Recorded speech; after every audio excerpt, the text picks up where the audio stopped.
Stop thief.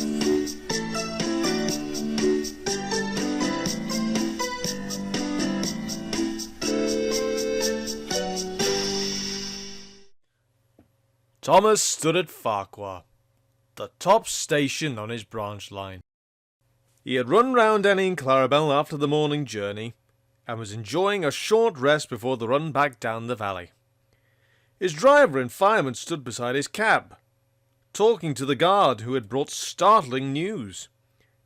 "Did you know the station master was burgled last night?" he asked. Thomas's driver shook his head. "You don't say!" he exclaimed. "I didn't know he had anything worth stealing." "He's won cups for gardening," explained the fireman. "All taken. And then the scoundrels had the cheek to pinch his car to carry them away in." "Not the new one he's so proud of?" asked the driver. The guard nodded, and at that moment the signal rose to show that the line was clear. The driver and fireman climbed into Thomas's cab. The guard blew his whistle, waved his green flag, and got into Clarabel, and Thomas set off. By the time they were through the tunnel, the train was running nicely. Road and railway were beside each other here, with only a stream between them. Thomas remembered his race with Bertie the bus. He had only won because he could go through the hill, while Bertie had to go over it. A flash of colour on the road ahead caught his eye. He tried to go faster to look more closely. "Steady, Thomas," said his driver. "There's plenty of time." "Can't we get any closer to that car?" panted Thomas. "It looks like the station master's to me." "Lots of cars look like that," laughed his driver.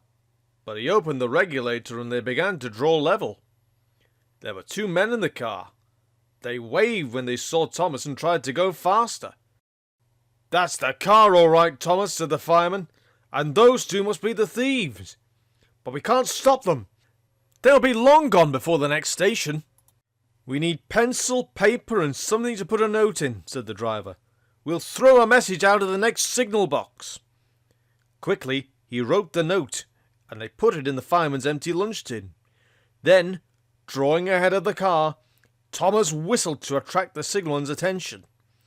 They slowed so that the fireman could throw the box up to him. And as they went past, both driver and fireman shouted "Police!" at the top of their voices. By now, the stolen car had gone well ahead, and Thomas didn't see it again. But the signalman phoned the police headquarters at once, and the thieves were stopped at a roadblock about 10 miles further on.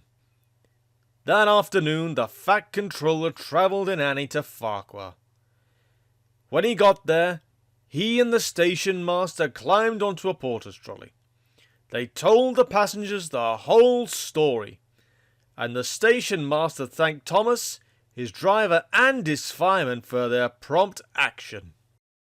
The passengers cheered loudly, and they cheered even more when they heard that the station master's gardening cups had all been found undamaged in a sack in the boot of the car.